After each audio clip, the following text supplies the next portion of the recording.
National Weather Service in Morristown has issued a severe thunderstorm warning for southern Loudon County, east central Meigs County, northeastern McMinn County, northwestern Monroe County, southern Roane County, until 5:15 p.m. Eastern Daylight Time. At 4:13 p.m. Eastern Daylight Time, a severe thunderstorm was located 7 miles west of Sweetwater, moving east at 25 miles per hour.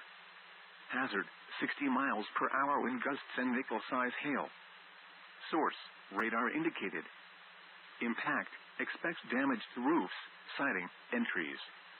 Locations impacted include Sweetwater, Madisonville, Vonore, Greenback, Niota, Philadelphia, Fort Loudon State Park, McGee, Carson Peninsula, Tellico Village, and Morristown.